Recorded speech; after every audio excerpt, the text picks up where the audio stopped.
anino ng kasaysayan, may mga lihim na bumabalik upang tanungin ang katotohanan. Totoo ba o bahagi lamang ng masalimuot na laro ng kapangyarihan? Okay class, ngayon pag-uusapan natin ang dalawang mahalagang historical sources tungkol kay Rizal. Ito ang Jesuit version at ang Cuerpo de Vigilancia. Malaki ang pinagkaiba nitong mga ito kaya mas mabuting malaman pa natin or maintindihan pa natin kung paano siya nag-ambag sa ating kasaysayan. Ma'am, may tanong po ako. Paano natin masisigurado na totoo ang Jesuit version? Di ba dito ay sinulat ng mga Jesuita na may sariling paniniwala? Sandali lang. Daniel, ang Jesuit version ay mula mismo sa mga paring Jesuita na kasama ni Rizal bago siya namatay. May mga testimonya na nagsasabing tinanggap niya ang relihiyon bago siya barilin. Paano mo nasasabing mali ito? Mahalaga ang debate niyo, Daniel James. Dito natin makikita kung paano nagkakaiba-iba ang mga historical sources. Kaya bilang mag-aaral ng kasaysayan, tungkulin natin suriin pa ito ng malalim, hindi lang basta tanggapin kung ano ang nakasulat. Teka. Ano nga ba talaga nangyari sa Jesuit version?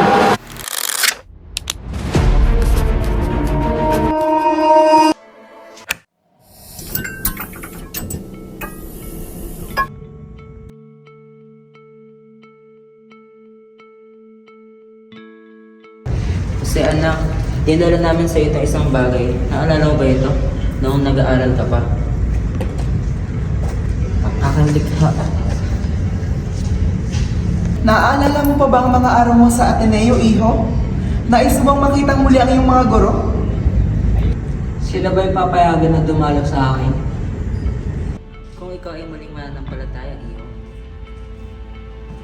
Padre, di ko matatanggap na ang pagsuko sa katwiran ang siyang tanging daan tungo sa Diyos. La fe no es una mission ceda, kundi pagmamahal sa katotohanan. Ngunit iyo, kung tunay mong mahal ang katotohanan, bakit mo hinahayaan ang iyong sariling orgulyo ay humadlang sa iyong kaligtasan? La fe es mas grande que la razón, sapagkat ito ay nagbibigay ng liwanag sa mga bagay na hindi kayang abutin ng isip ng tao. Padre, hindi to ang gulo kundi paninindigan. Ako ay nabubuhay ayon sa aking konsensya. Kung tatalikuran ko ang aking paniniwala, hindi ba't parang itinakwil ko na rin ang aking buong pagkatao? Iho, hindi namin nais piniting ka. Solo queremos abrir tu corazon para recibir de nuevo la gracia de Dios. Iniisip mo ba ang iyong kaluluwa? Iniisip mo ba kung paano haharapin ng Diyos bukas ng umaga? Padre, may tanong ako. Como podre enfrentar a Diyos si es últimos momentos traiciono mi principios? Pipirmahan ko ang isang bagay na hindi ko naman tunay na pinaniniwalaan. As the moment passed, the Jesuit pressed on. Rizal stood at the crossroads of faith and conviction. His final decision, a mystery in history. Jose, Iho, bumalik kami upang tulungan kang makahanap ng kapayapaan bago dumating ang iyong oras. Hindi pa uli ang lahat. Kapayapaan, Padre. Ang kapayapaan ay nasa katotohanan. Jose, alam mo walang kaligtasan sa labas ng simbahan. Extra Ecclesiam Catholicam Nolial Datur sa Diyos. Hindi lahat ng alam natin sa misteryo ng habag ng Diyos. Pero kung isusuko mo ang iyong kaluluwa sa Kanya ngayon, may pag-asa kang makapasok sa Kanyang harian. Hindi ko kayang isuko ang aking paniniwala ng ganoon lamang, mga Padre. Hindi ako tumalikod sa pananampalataya, ngunit nais kong mamatay ng may dangal at katapatan sa aking mga prinsipyo. Pero Iho, ang dangal ay wala kung ang kaluluwa mo ay mapupunta sa kapahamakan. Ito pa ang isang bersyon, Iho. Mas maikli, mas tiyak.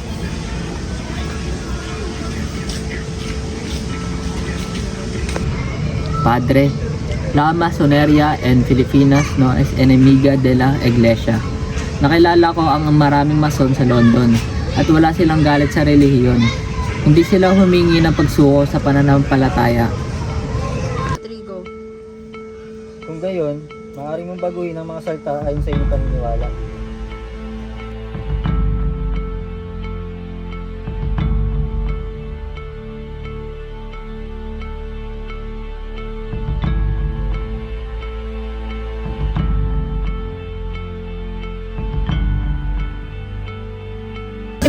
daw ninyo na ipapakita sa amin ang original na dokumento.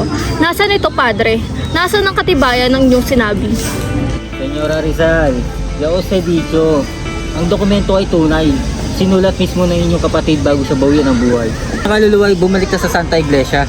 At ito ang malaga. Padre, paano mo mapapaliwanag na wala ito sa Archiepiscopal Palace, sa Ateneo mismo, kung saan itinago ang mga dokumento ni Rizal? Wala ito. Hindi ba ito nakapagtaka? Kensinya, Senyor Artigas. Gusto mong sabihin nagsisinungaling kami? Nagsulat ako ng sariling ulat noong araw na iyon. Os juro all la verdad. Oo, Padre, sinungaling kayo. Kung totoo ang sinasabi mo, bakit hindi mo pakita agad sa amin? Bakit pangako niyo isang mukhang salita lamang? Basta ya, hindi ko hayang dungisan niyo ang pangalan ng Santa Iglesia. Si Jose Rizal mismo ang pumirma nito. Hindi usapin ang opinion, hindi ng pananampalataya. Pananampalataya o paningin lang? Kung tunay na retraction yan, bakit hindi nyo pinapakita sa bayan? Bakit inatiyatago nyo? Sapagkat alam ninyong isang huwad na kasulatan ito. Ang katotohanan, Padre, ay isang bagay na hindi maaaring itago magpakailanman. Kung kayo ay may katibayan, ipakita nyo ito. Hanggat hindi nyo na ipapakita, mananatiling isang kasinungalingan ang iyong sinasabi.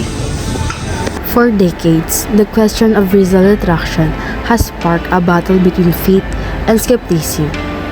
Did he truly return to the church, or it is a fabrication by the powerful?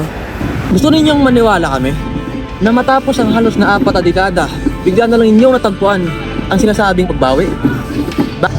Bakit hindi ito kailanman ipinakita sa paglilitis ni Rizal? Bakit ito nawala sa mga arkibo ng Ateneo, ng Arsobispo, at maging sa mismong mga kamay ng mga nagsasabing mayroon ito? Go. At ngayon sinasabi niyong pinatunayan ni Otlivay at kalawang kasulatan na ito. Ngunit hindi yan ang tanong, mga padre. Ang tanong ay ito, totoo nga bang isinunod ni Rizal ito sa bisperas ng kanyang kamatayan? O isa lamang itong pagsisikap upang ibayin ng kasaysayan base sa inyong nais? Tama na. Ang katotohanan ay malinaw. Namatay si Rizal sa grasya ng Diyos. Itinakwil niya ang kanyang mga pagkakamali. Tinalikuran niya ang masonirya at bumalik sa simbahan. Trigo. Nang matagpuan ko ang mga dokumento ng pagbawi noong 1935, ito ay nasa isang bungkos na papeles na may pamagat na masoneria. Tunay, ito ay naligaw, hindi itinago. Bakit namin gugustuhin pekihin ang isang bagay na tiyak na pag-aawayan? Si Bier mismo, isang eksperto sa pagsusuri ng sulat kamay, ang nagpahayag na bawat salita dito ay sinulat ni Jose Rizal. Ito isang huwad. Ito ay kasaysayan na muling nagbabalik sa katotohanan. At gayon mga padre, ang kasaysayan hindi maaaring umasa lamang sa isang piraso ng papel. Kung ito nga ang totoong kalooban ni Rizal, bakit kailanman hindi ito nakita ng kanyang pamilya? Bakit hindi natupad ang pangako yung papakita ito sa kanila? Trigo. Inimbitahan kami ng mga hespita sa isang misa para sa kaluluhan ng aking kapatid. Sinabi nila ang ipapakita nila sa amin ang kanyang pagbawi matapos ito. Ngunit ang pangakong iyon tulad ng dokumentong ito ay hindi kailanman natupad. At ngayon gusto nyo kaming lumuhod at tanggapin na ang biglang revolusyon na ito? Kung totoong binawi ni Rizal ang kanyang mga paninindigan, wala na rin namang magbabago. Ipapapatay pa rin siya. Bakit niya ipagkakanulo ang lahat ng kanyang pinaglalaban kung alam niyang hindi nito magbabago ang kanyang kapalaran? The retraction of Rizal remains a mystery in Philippine history. Did he truly return to his childhood faith in his final moments? Or was his legacy altered by those who sought to shape it? Ang tinatawag niyong pagbawi ay hindi sumasalamin sa tunay na Rizal. Ang taong may paninindigan, may rason, ay hindi basta sumusuko. Isa itong banal na panluloko, wala nang iba.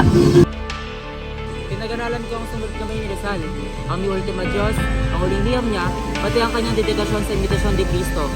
Mula sa pagkakahilig ng letra, sa tinta, at sa pagitan ng mga salita, lahat ay nagsasabing ito ay peke. At natuntun ko ang huwad na may akda. Si Roman Roque mismo ang umamin, 5 beses niyang kinopya ang sulat kamay ni Rizal ayon sa dikta ng mga praile. 5 beses! At kayo pa ang may lakas loob na tawagin itong katotohanan? At gayon pa man, sa lahat ng mga paratang ninyo, wala ni isang bagong ebidensya ang lumitaw upang patunayan ito. kung talagang peke ang dokumento, nasaan ang inyong matibay na patunay? Tinanggihan nyo ang pagbawi dahil hindi ito akma sa gusto nyong pananiniwala. Ngunit hindi umumulo ko ang mga kasaysayan sa personal na pananaw. Dokumentong ito ay umiiral, natagpuan, napagtibay na sa inyo na ang napatunayan nito kung ito nga ay huwad.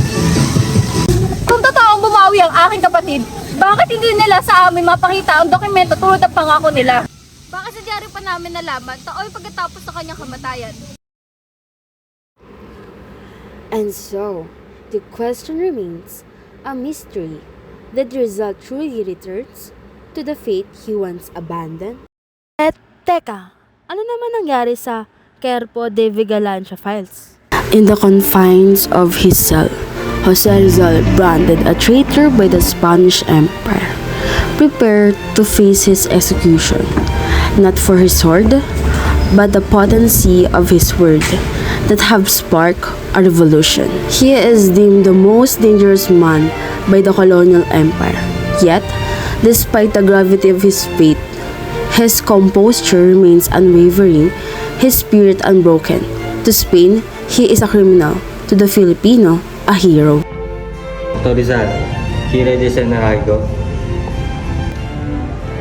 Kaunti lamang, salamat.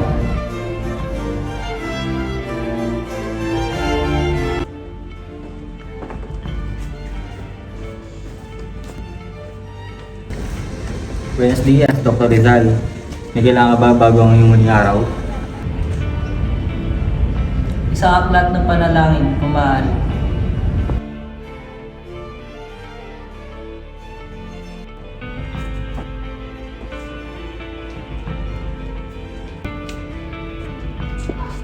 Akitin na Jose upang mahanap ng kapayapaan kasama ang Panginoon.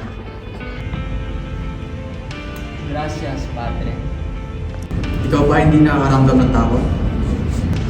La muerte no es el final, sino el comienzo.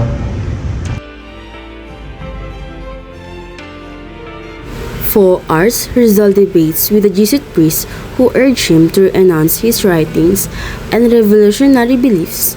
He remains resolute, refusing to sign the document. Jose hijo mío, es la voluntad de Dios que te aprehendas y vuelva a la fe. Padre, hindi ko may tatakbo ng aking paniniwala. Diyos lamang ang nangato sa akin. Ang kaligtasan ng iyong kaluluwa ay nakasalalay rito, Jose. Ang aking budi ay payapa. Alam ng Diyos ang laman ng aking puso. The discussion continues for more than 2 hours. Afterward, he asked to be left alone to write. For over 2 hours, Rizal writes on solitude his final words, a reflection of his beliefs. What he pens remains debate, his last message to the world.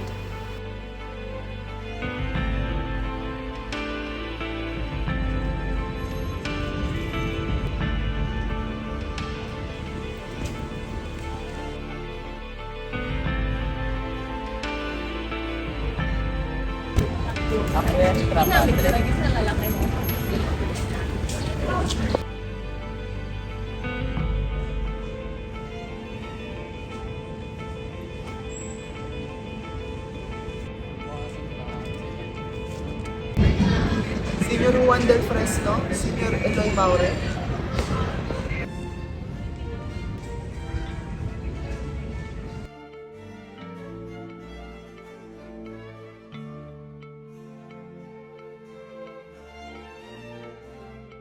Dr. Rizal, confirma usted que este es su testamento final.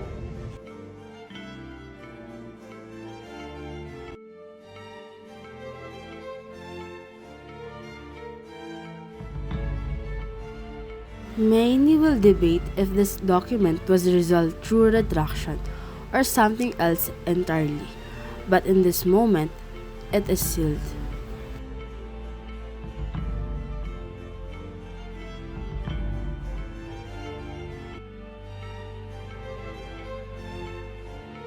Panginoon, kaawaan mo ang kanyang kaluluwa.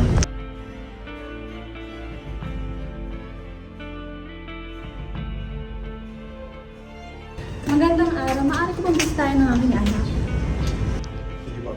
Rizal, Gusto may pag-usap tayo.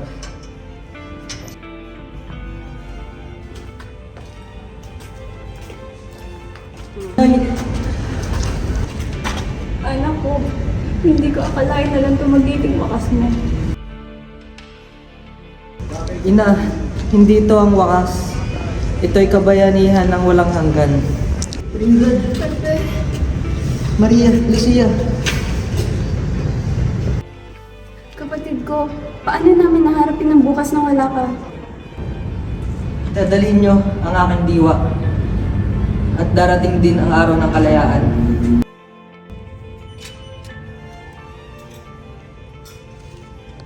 Paalam na aking anak, pagpalain ka ng Diyos, mahal na Maria namin ang kapatid mo.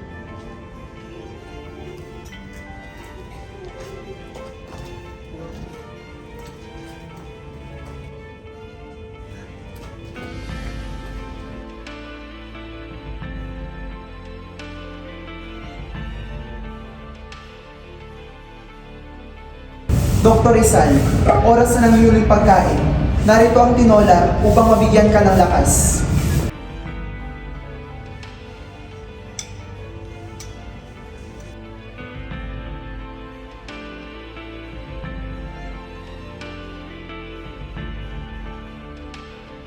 Dr. Rizal, Diminos Oprecerte, Consuelo Estos Momentos. Jose, palagi mong tatandaan na sa pananampalataya natin, makikita ang liwanag sa kadiliman. Jose, narito kami upang samahan ka hanggang sa iyong huling sandali. After the visitors leave, Rizal rests until 4 a.m. He awakes to stillness of the morning and alone in his cell, kneels before a small altar, resuming his prayer in the dim light.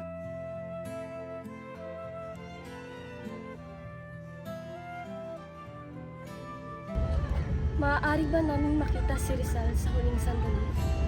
Paumanhin, ngunit isa lamang ang maaaring pumasok. Ikaw na lamang, Josepine. Aking Josepine, Wala na akong ibang mahihiling pa, kundi ang makasama ka sa huling sandali. ang ating pagmamahal ay di nagtatapos dito. Ito'y mananatiling magpakailanman. In articulum mortis, unio haec confirmator coram Dio. Paumanhin, Pepe. Wala akong ibang magawa upang iligtas ka. Wala kang dapat ihingi ng tawad, mahal ko. Ang ating pagmamahal, ang ating kalayaan.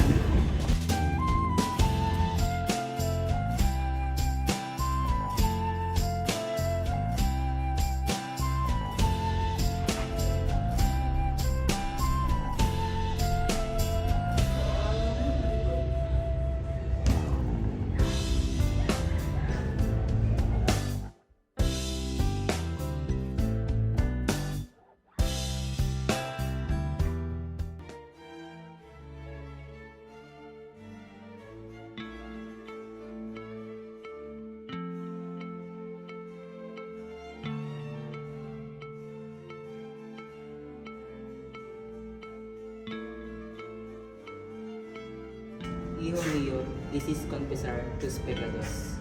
Oo, Padre, handa na ako magbalik loob sa Diyos. Te conceda la paz eterna. Corpus Christi. Amen.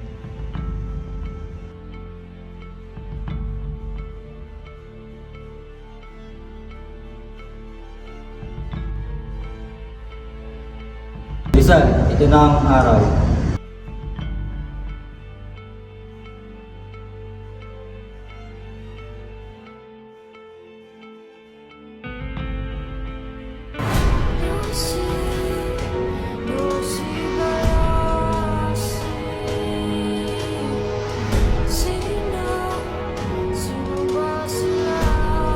Dios está contigo, Jose.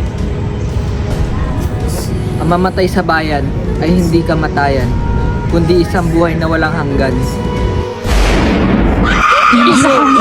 ¿Acaso no sabes respetar a las autoridades?